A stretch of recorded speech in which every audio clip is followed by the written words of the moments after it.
Oke guys, kita lanjut part 2. Ini karena aku lagi healingku mungkin dengan bercerita seperti ini ya guys. Lagi ya, Assalamualaikum warahmatullahi wabarakatuh. Bismillah. Nama aku Azra. Sekarang masih suka sharing-sharing paper aku. Karena for sure to be honest, emang ini menjadi asetku pengalaman-pengalaman selama semester 8. Because I cannot depend on my academic qualifications. IP aku anjlok dan aku juga nggak spending my focus on accounting. Jadi aku akan mencoba untuk belajar di bidang-bidang lain kayak gitu ya. Contohnya adalah dengan mengurusi banyak renewable companies. Dan ini aku ceritanya lagi ngebantu salah satu program pemerintah sebenarnya. Cuman ini belum viral ya. Intinya tuh dia pengen mensosialisasikan bahwa ayo teman-teman dari mahasiswa ini kita segera beranjak untuk menggunakan electric vehicles. Jadi fokusnya ke teman-teman Gen Z kayak gitu. Nah, ini kemarin aku ikut juga seleksinya, cuman nggak lolos ya. Dan aku kayak susah mencari penilaiannya. Nah, teman-teman silakan sebagai judge bisa menilai papernya seberapa impactful. Aku sih nggak melihat kuantitas lagi sih. Yang penting kalian belajar aja dan semoga ada manfaat yang bisa didapetin kayak gitu. Nah, ini kita mulai dari proposalnya. Em, Kemarin yang ngadain ITB ya, kayak gitu. Jadi ini kita ngeceritain dulu sebenarnya EV itu sekarang kondisinya seperti apa. Nah, secara umum memang otomotif ini nilai investasinya tinggi, tapi memang banyak tantangan ya guys. Banyak banget perusahaan-perusahaan otomotif itu yang dia udah berusaha untuk hybrid, jadi nggak bener-bener 100% total jadi listrik gitu. Nah, tadi di Indo tadi, barriersnya, kalau ada renewable energy businesses, itu adalah education. So the business should prioritize the education first before they get into the marketing. Kayak gitu sih. Gimana cara kalian mengemas informasi sebagai tim sales? Sehingga orang seperti aku nih, meskipun aku S1 dan di UGM itu kayak punya urgensi, yaudah deh nanti gue ganti motor gue nih yang berasap bensin itu segera langsung ke electricity based vehicles kayak gitu. Itu sih.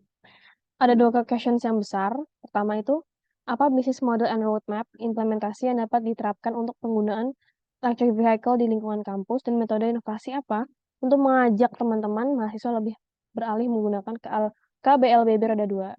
Nah, teman-teman apa nih yang dibayangin sama bisnis model? Dari mentorku sendiri itu lebih kayak eh BMC. BMC, Business Model Canvas yang benar-benar up to date ala kalian. Dan juga kalau roadmap itu adalah bayanganku sebenarnya customer journey. Jadi, bagaimana cara teman-teman itu menggambarkan journey aku sebagai tim Gen Z ini untuk beli dan mengadvokasi orang-orang pakai electric vehicles segera. Jadi kan tahapan ada banyak nih. Misalnya ini ada HP ya. Gimana cara aku tahu HP ini? Ini kan kayak tahapannya banyak kan. Dari iklan dulu, aku harus mengakses iklannya. Terus gimana cara aku tergiur dengan HP ini tuh tahapannya banyak. Jadi semua bisnis yang udah nyuruh bisnis model innovation atau roadmap ataupun bisnis proses itu harus menjabarkan perjalanan gimana cara konsumen bisa ketemu sama si produk ini. Kayak gitu. Ini kita ada segmentasinya dari demografis, psikografis, perilaku, sampai consumer personanya ya ada Tono, sorry ya. Terus ini juga karena pengerjaannya mepet, pas tuh kayaknya aku lagi lebaran ya ini ya, deadline-nya. Ini aku udah ngelakuin hasil dari satu Google Form aja tentang dunia EV dan SPKLU. Jadi dulu aku pernah ngebantu Pertamina Green Energy Station, Pertamina Gas. Mereka bilang, kenapa ya kok kita nggak laku kayak gitu ya. Kenapa kita nggak laku? Secara logika memang karena di Indonesia itu tidak ada apa ya signifikansi yang tinggi banget gitu loh terhadap peningkatan mobil electric vehicle karena yang pertama adalah yang beli itu orang-orang berprivilege. Kalau memang kalian mau masif, otomatis kan pasarnya kan bukan yang luxury atau yang premium. Sedangkan kalau kalian udah menyasar renewable energy ataupun green vehicles atau green properties itu pasti yang bisa beli itu utamanya teman-teman dari menengah ke atas. Itu barriersnya banyak.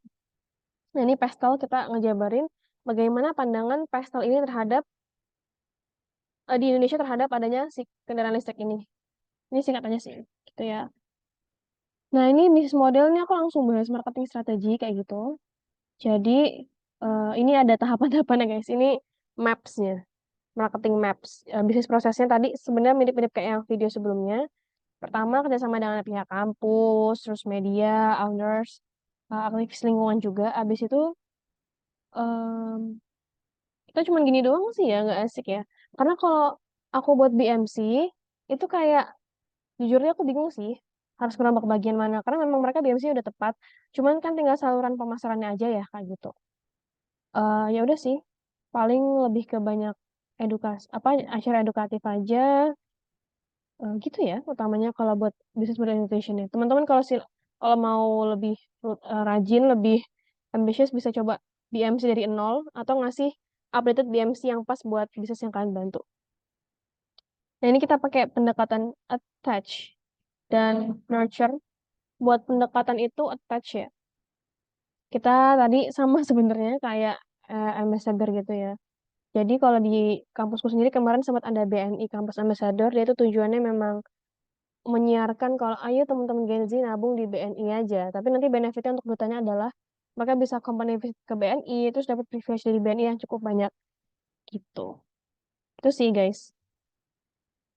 Nah, mungkin nanti si duta kampusnya juga jadi penyedia referral code ya. Jadi lu kalau mau beli electric vehicle, cek aja referral code dari duta-duta kita kayak gitu. Jadi bisnis banget ya.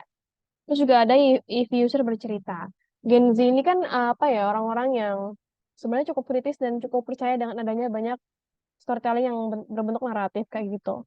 Nah, menurutku dengan banyak testimoni yang tidak palsu, sepalsu, atau seindah iklan-iklan di TV komersial gitu ya, atau bentuk 21, itu baiknya adalah banyaknya video pendapat ya, pendapat dari konsumen-konsumennya.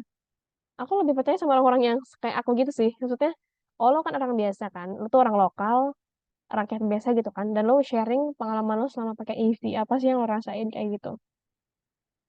Terus ini ada nurture atau pengembangan sih, lebih ke komunitas yang ada pengembangannya ya, gitu ya.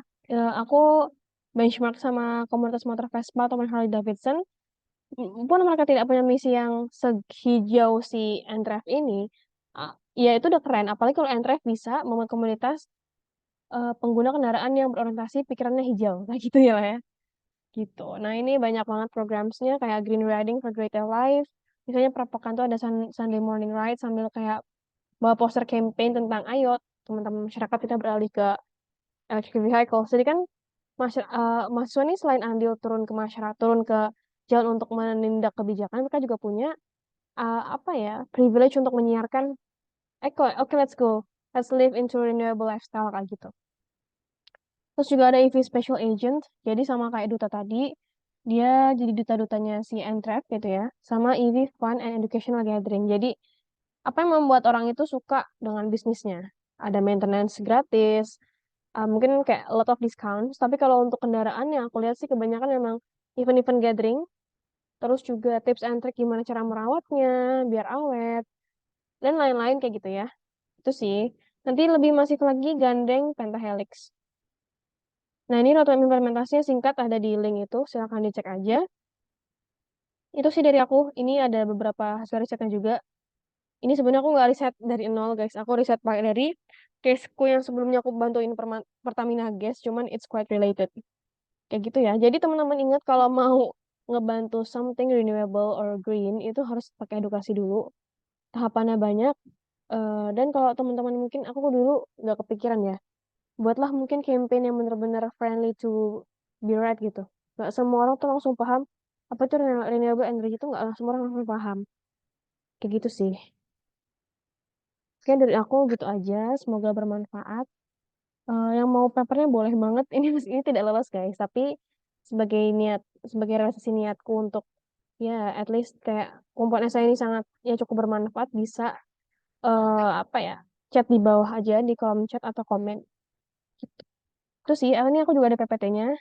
Kemarin juga sempat cemas karena harus ada dua hal yang kita submit, PPT sama paper kan gitu.